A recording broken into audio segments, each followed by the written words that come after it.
আমরা আগের ভিডিওগুলোতেই জেনেছি ফ্রিল্যান্সিং কি, এর কাজগুলো যেমন content writing, graphic designing, web development, sales and marketing ইত্যাদি, এবং এটি শুরু করতে কি কি টিপস দরকার। চলুন আজ আমরা জেনে নেই একটি ফ্রিল্যান্সিং কাজ সম্পর্কে এবং এর কিছু টিপস।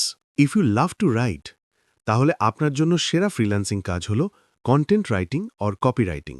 বিজনেসেস শুধু শব্দ চায় না, তারা চায় এমন শব্দ যা সেল করে, এঙ্গেজ করে এবং ফলাফল আনে। এটাই আপনার সুযোগ। এটা শুধু লেখা নয়, এই লেখা দিয়ে আপনি টাকা আয় করতে পারবেন। আপনি নিখুঁত এবং নির্ভুলভাবে করতে পারলে ইট ব্রিংস ইউ মানি। প্রথমে শিখুন হুক তৈরি করতে।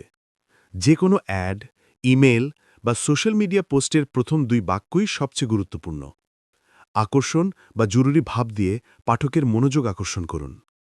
আকর্ষণীয় হেডলাইন্স লেখার প্র্যাকটিস করুন, কারণ এটি কন্টেন্ট সাকসেসের সবচেয়ে বড় ফ্যাক্টর। দ্বিতীয়ত, সবসময় গোল মনে রেখে লিখুন। আপনার কন্টেন্ট কি ক্লিক না প্রোডাক্ট বিক্রির জন্য? প্রতিটি শব্দ এমন হওয়া উচিত যা পাঠককে সেই কল টু অ্যাকশনের দিকে আকর্ষণ করে। মনে রাখবেন, আপনার মূল মান ওয়ার্ড কাউন্ট নয়, বরং ক্লায়েন্টের ফলাফল। সর্বশেষে একটি শক্তিশালী নিশ পোর্টফোলিও তৈরি করুন।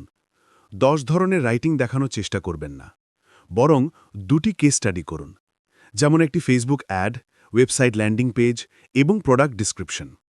তাই শুধু ভালো লেখক না হয়ে রেজাল্ট ড্রিভেন কন্টেন্ট রাইটার হবার চেষ্টা করুন। এই দক্ষতা আপনাকে দ্রুত ফ্রিল্যান্সিংয়ে উচ্চ রেট এবং ক্লায়েন্ট পেতে সাহায্য করবে। আজ এই পর্যন্তই। দেখা হবে আবার নতুন কোনো ফ্রিল্যান্সিং টিপস নিয়ে।